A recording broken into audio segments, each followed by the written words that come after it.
And end of the day, it's really all about benefiting our customers and improving animal performance and improving feed efficiency. So we believe that protein kinetics has the can allow us to do that. You start having better feed conversions, improving feed efficiency. We're talking about that's huge. I mean, huge for our whole industry.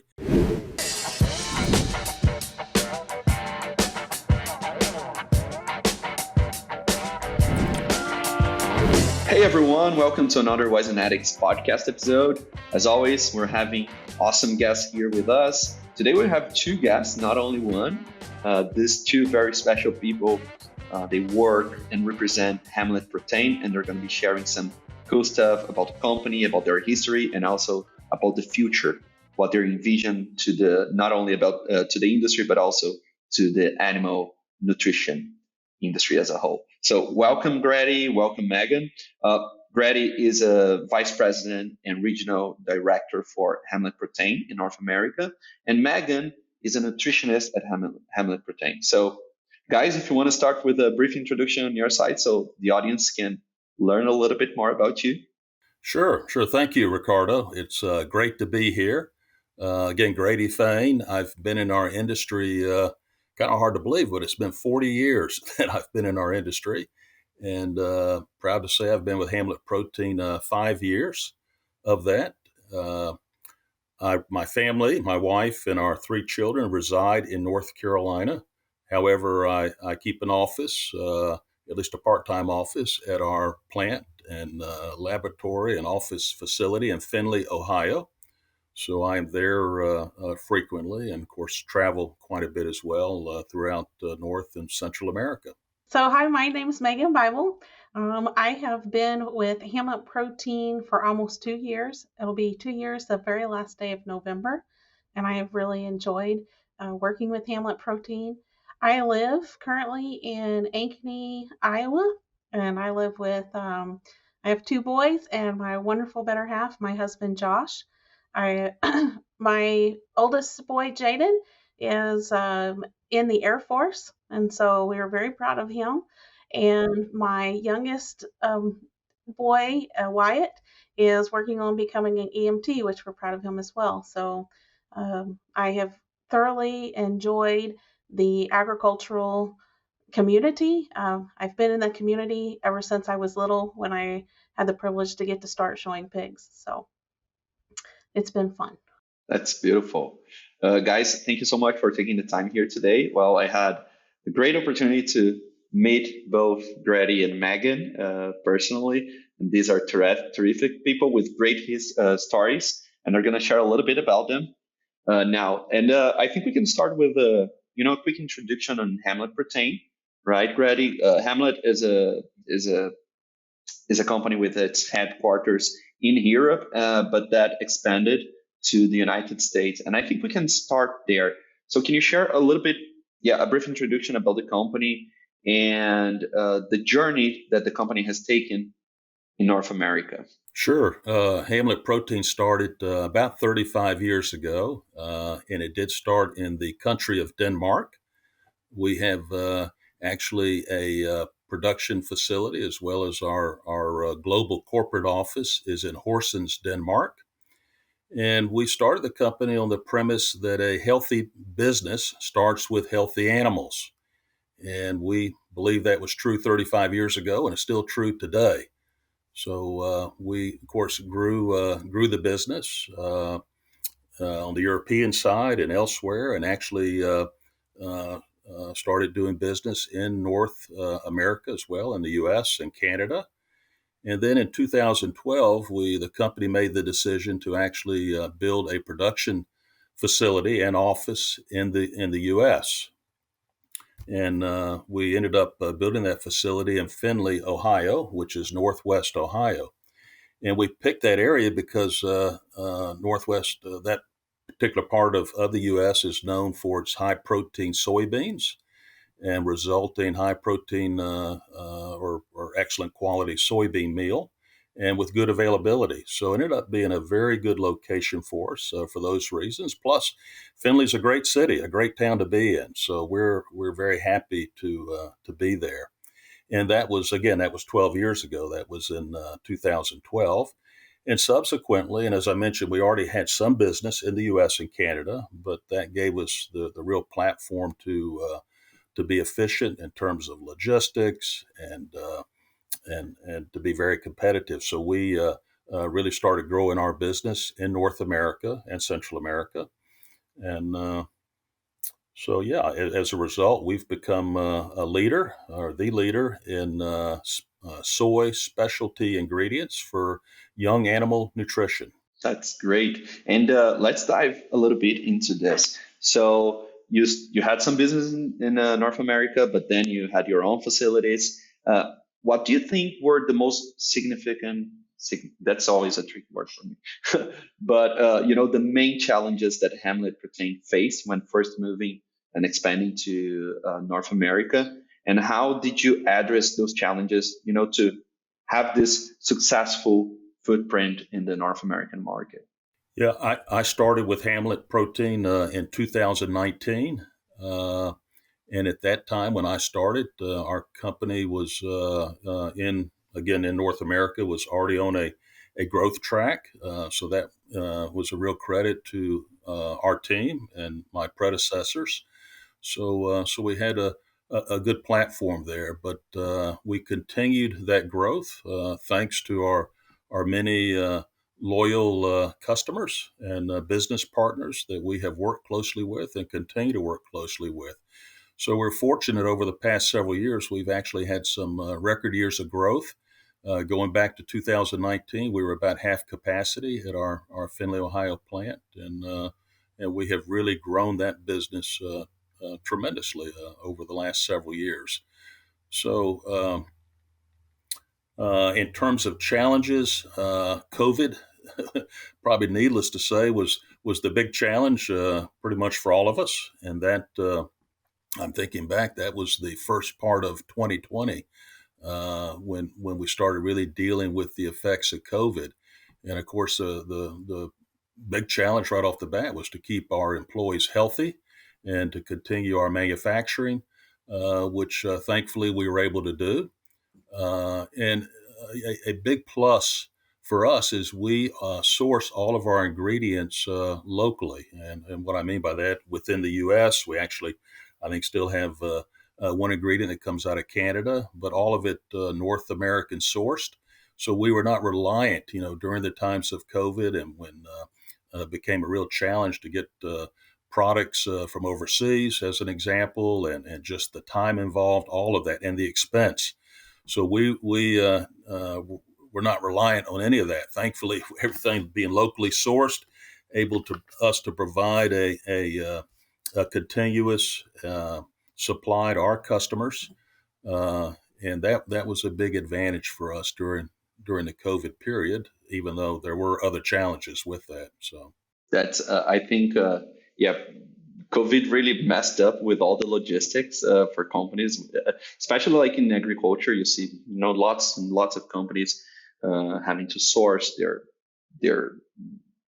their things to produce their products from other places, and that had an extremely great and strong and negative impact in general. So it's nice to see, like, I don't think ever in the history before that there was so much value about being able to produce what you produce with local resources, right?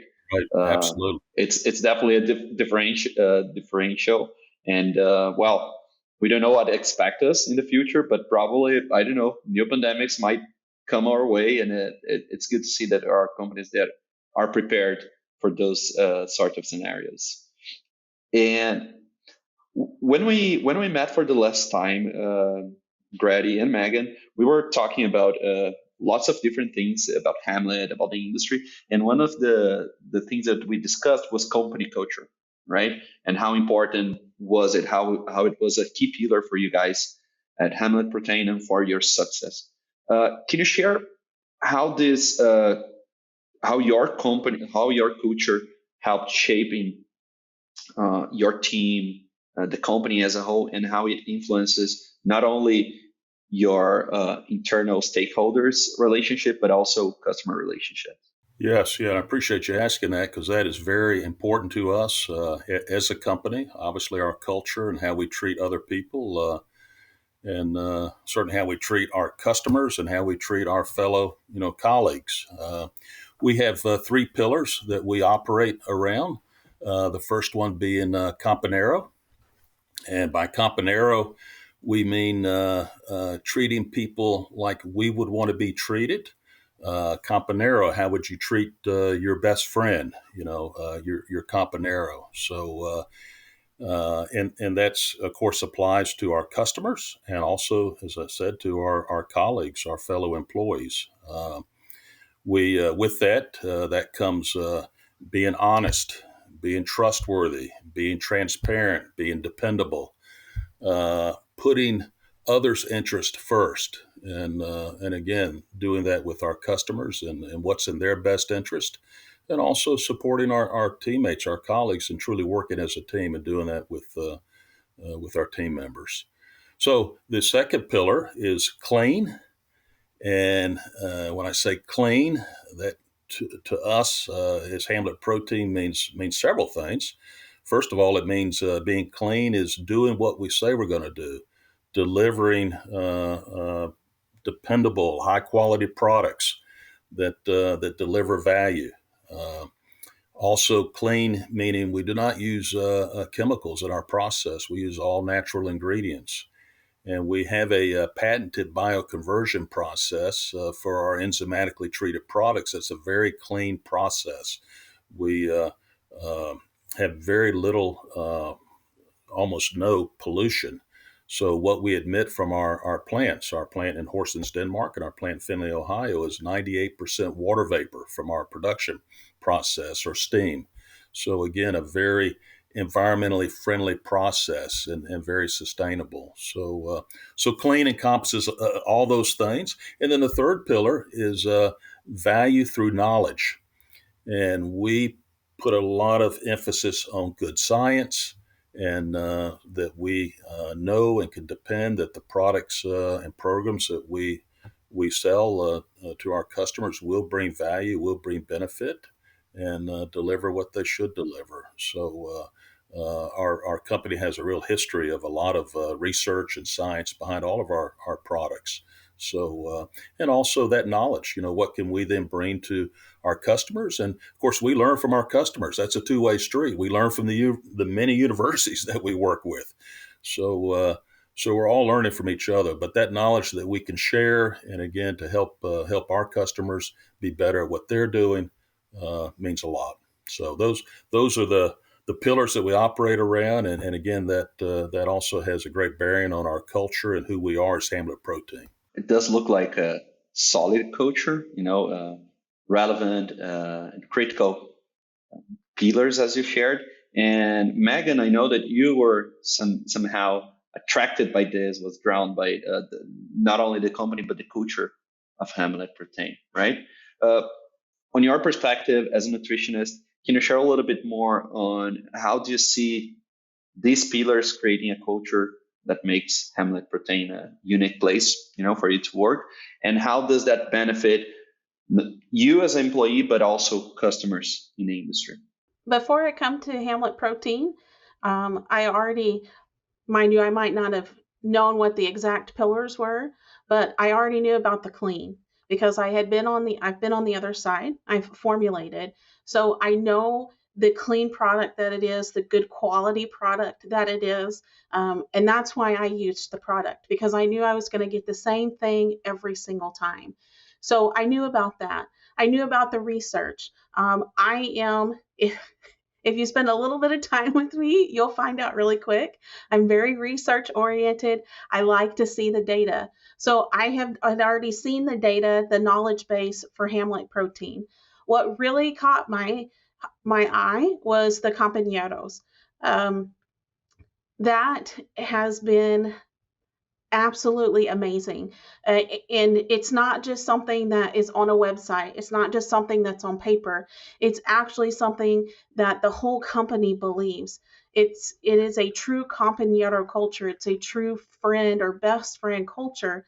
I could take up all the time listing how much that people have within the company have been a compañero to me and been so kind to me and helped me since I've started Hamlet Protein.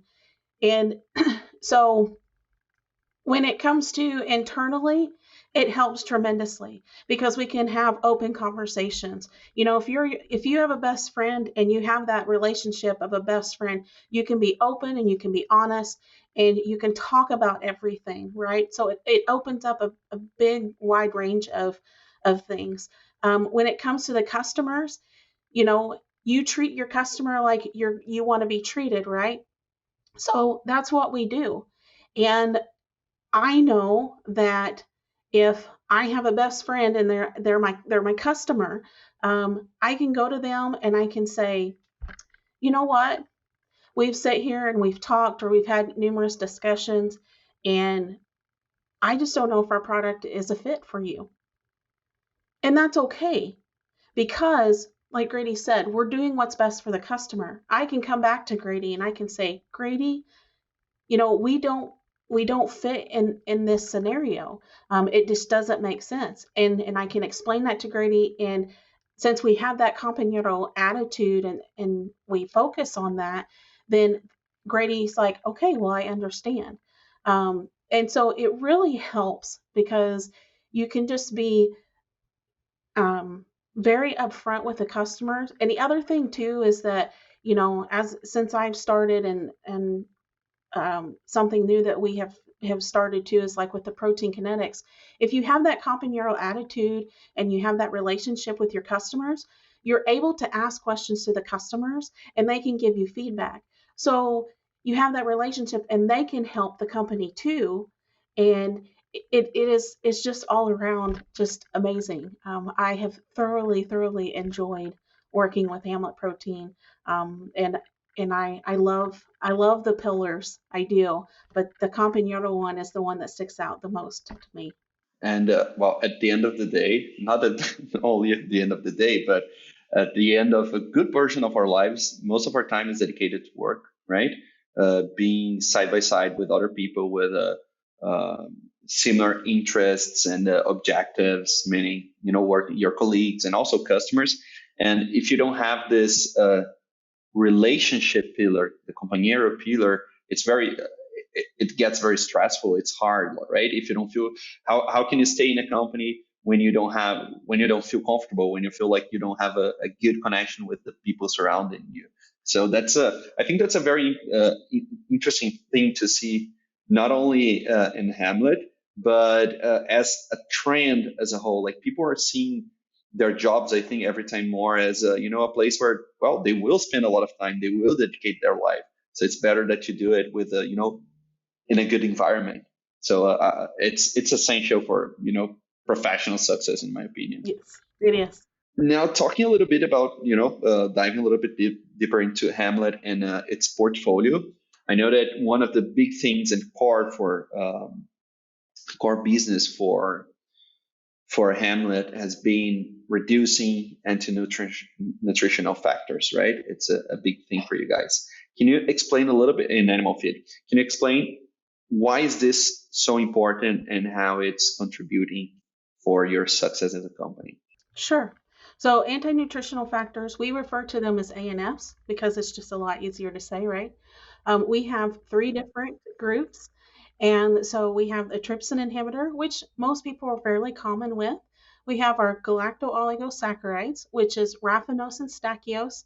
And then we have another one, which is called beta-conglycinin. That one's a little bit less known within the industry. One of those reasons with that one is because it's harder to evaluate. So it's harder to test for. Now, we are able to test for that. Both of our labs are. But basically, when you have all of those 3, you are, and each one does different things, but due to time, I won't go into that. But basically what happens is that in the young animal, you get to where you have less protein that can be digested because it's being bound up by the trypsin inhibitor. You have more protein that's going to the hindgut, or more other nutrients that's going to the hindgut that the animal's not able to digest. So that would be our raffinose and stachys. And then you have the beta conglycinin, which causes basically kind of an allergic reaction. Think about like someone that is lactose intolerant, or they have a gluten, celiac disease, right? And it really causes a lot of digestive disturbance within the GI tract of the young animal. And so it basically can lead to killing the intestinal cell, and then that can lead to a leaky gut. So you basically just have an unhealthy gut. And we have worked on setting recommendations on the total amount of each one of those ANFs for each young animal, so that we can help our customers. So we're able to, analyze products and say, okay, this is your soybean meal. Here's the amounts, and here is our recommendation for the amount that you should use based upon your ANF levels. So we have done a lot of work. We were actually one of the first to pioneer anti-nutritional factors, and how important that they are to the animal, and making sure that you watch those. And so that has been a huge success for us, because we have been able to keep, tell our customers, here's how to keep your gut healthier, right? And so there's been lots and lots of research done with anti-nutritional factors.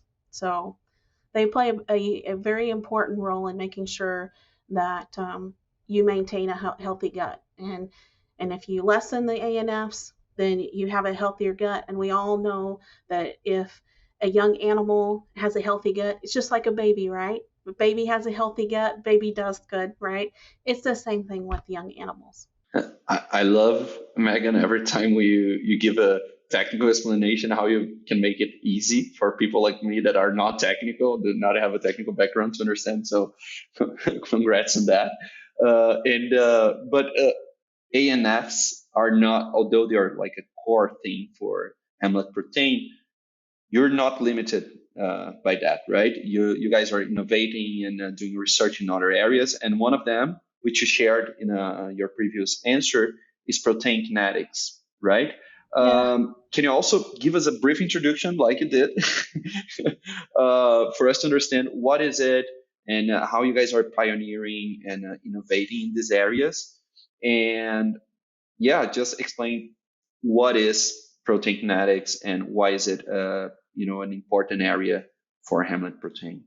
Usually when I bring up protein kinetics, I get this face. Oh no.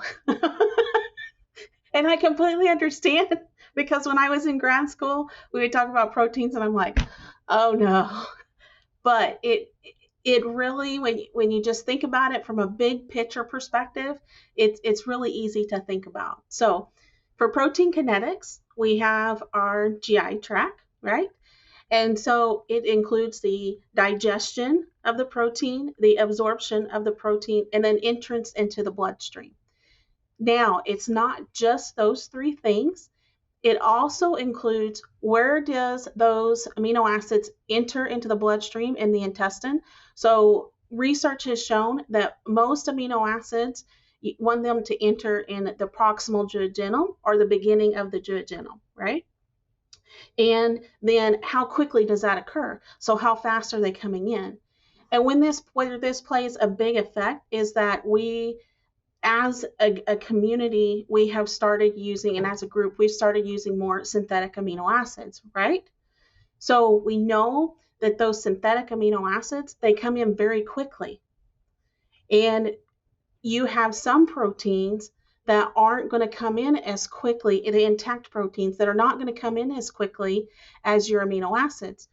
Well, those amino acids are only going to stay within the bloodstream for so long before they're excreted, and then the animal's not able to utilize everything that they've been given.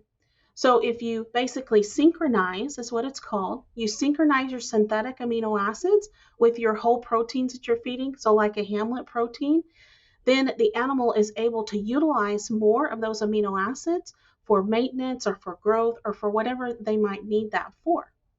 And so we know that there's fast proteins and there's slow proteins. So obviously amino acids, they're going to be considered fast. Hamlet protein is considered fast. And there's, of the proteins that we've evaluated, there's not been very many proteins that are fast.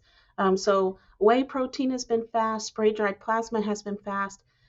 Everything else that we have looked at so far has been considered a slow protein.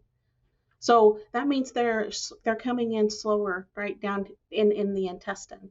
So that is what another thing that makes Hamlet protein a good protein for young animals, because every bite counts, every little bit counts for those young animals, because we know that, they're only consuming so much, and we know they're in a stressed state. So we want them to be able to get everything they can out of every bite. And so that is, protein kinetics in a short version. It's awesome. I love to talk about it. I get very excited about it, because it is definitely a new technique, for nutritionists to be able to utilize. Okay, so for a newbie like me, it's about working around the absorption so you can take the most of it out of it, right? Is that a good way to simplify it? Yeah, you're just basically wanting to get the most that you can out of what you're putting in. We just work on the protein side. There's other companies that have also looked at like fiber and carbs and protein together, and so they're looking at the whole big picture. We're not looking at as big of a picture, obviously, because we're a protein product. We're a protein ingredient. But yes, you want everything you just want to synchronize it, right? It's like synchronized swimming, right? So if you've seen that, or some say, well, I haven't seen synchronized swimming. Okay, well, it's like cheerleading or dancing. If somebody is off, you can see it, and it has an effect on their score, right? If your amino acids that are coming in are a little bit off, then it's going to have an effect on the animal, right? Absolutely. That's what you're looking at. So, and how exactly this impacts animal feed formulation, and which sorts of benefits producers can expect from this innovation? Of course, you're taking more about from what they're consuming, right? So, if you can share a little bit more on that. Yeah, sure. So, from a feed formulation standpoint, some of the things that we have looked at and other companies have looked at is that you can actually lower the crude protein depending on how much fast protein you use. So you're able to lower the crude protein, which means there's less protein that's coming out towards the end, right, to the hind gut. So then you have less reasons or less ability for there to be scours for the animals, right? Yes. So that is one way to help. Obviously, another way is if you're formulating with fast protein, and we are working as well on calculating, how much fast protein do you need, right? Because there's a fine line. It's just like water, right? Water's good for you, but in the right amounts, and depending upon, if your head's underneath water, then it's obviously not good for you, right? It's a good example, yeah. So I always, like I said, I always try to relate it back. It's the same thing. I mean, you can get too much protein for the animal, right? And you could get too much fast protein. But the likelihood is a lot less than if you're formulating with a slow protein. So what our goal is moving forward is we're working on, okay, how much fast protein do we need? How can we apply that within the formulation system? So can we give it, can we say, okay, this is the percentage fast of, we've started with crude protein. So we know that, not just because it's a fast protein doesn't mean it doesn't have some slow. So we know that it has most of it, like Hamlet protein, over 80% of the total protein is fast. So now can we dial that down to amino acids? And that way we can be able to tell our customers, okay, here's the fast amino amino acid values, and then this is how much that you need. And so, but obviously that is dependent upon how you formulate, because in Denmark, it's different than it is over here, right? Because we use different ingredients. We're still able to use zinc. We're still able to use antibiotics, right? Which is different than Denmark. So we're working on what is best for each place, right? And so I foresee it being, a great way to formulate and to be able to save money. Not just save money, if the animal is getting what they're needing, there's less nitrogen being excreted. And before we even knew about protein kinetics, we knew that Hamlet Protein was able to retain more nitrogen within the animal. So we knew about protein kinetics before we knew about protein kinetics. So it also is going to help with, everyone's talking about the CO2 equivalents. It will help with that as well, because there's going to be less nitrogen that's going to be excreted out by the animal. So it's going to help the animal. It's going to improve their feed efficiency. It's going to improve their growth. It's going to help the, producer, because they are going to be making more money, right? Because they're going to be using less, right? And then it's going to help from an environmental standpoint as well, because you have less nitrogen that's being excreted. You somehow answered my next question, because I mean, you guys are somehow pioneering and innovating this. But how do you see the impact in the coming years? Do you see probably if you guys are investing in doing research in this, you see great potential of the market every time exploring more of this. So any addition to that about the impact in the industry in the coming years? Not anything that I have already said. I would say, there's other companies that are working on this as well. So it's not just us. We actually started Protein Kinetics because we had a couple of companies come to us and say, hey, you need to look at your product.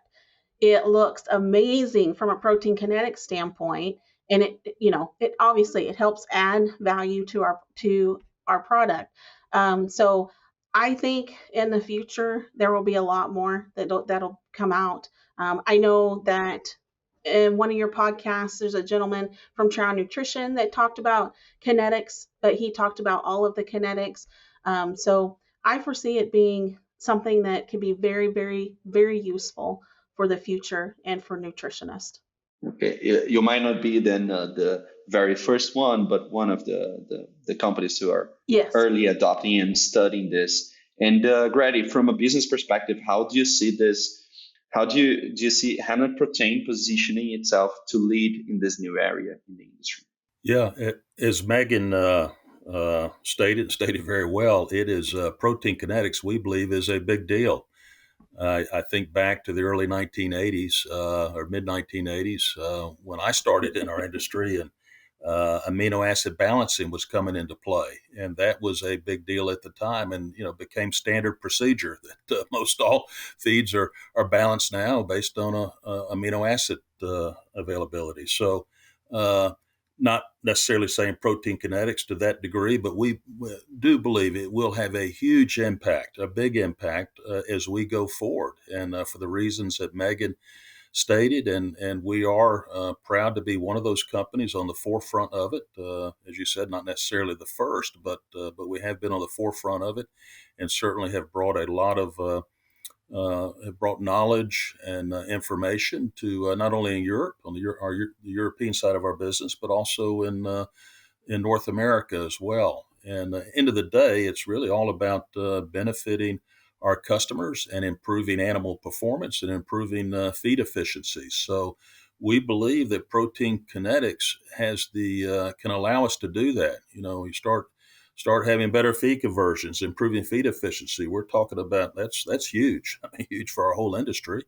And then, of course, coupled with better animal well-being, better animal performance. So our plan is to continue to be on the forefront of that. We're going to continue to invest in research internally as a company.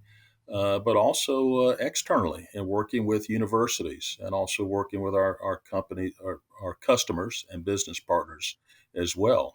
We certainly don't have all the answers. There's a lot to be learned. A lot to be learned, as Megan mentioned, about protein kinetics. So that excites us as we go forward. That's awesome. And guys, thank you so much for all the things that you have shared with us, with me, and the audience so far.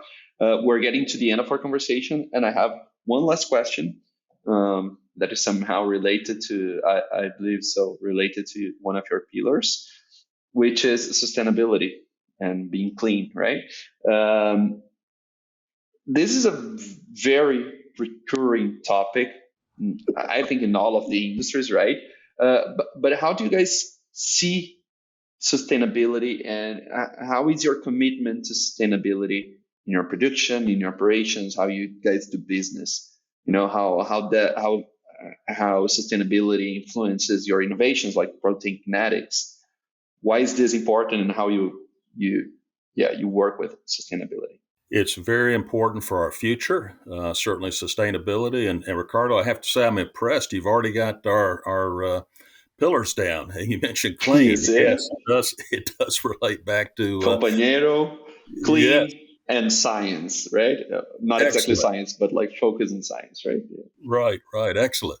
Very good. And yes, it does tie back into being clean, and so it is. As a company, like many of our fellow industry partners, we are in the food chain, and we're proud to be part of the food chain. We know that's something we have to have is safe, nutritious, wholesome, but also say affordable food supply. And not only today, but as we go forward into the future. So that ties into sustainability. And the products and programs that we sell provide efficiencies in terms of feed efficiency, but as you know, we've talked about and mentioned, improved animal performance, animal well-being. So all those add to sustainability. And we talked about, Megan especially talked about protein kinetics and how that also improves less nitrogen excretion, improves sustainability. So our whole process and how our enzymatic treatment using our patented bioconversion process contributes to sustainability and using local renewable ingredients like soybean meal and enzymes and so forth. So it is a huge focus for us, and we're proud to be where we're at. But again, we can continue to look to and improve, and we're always working on that as a company.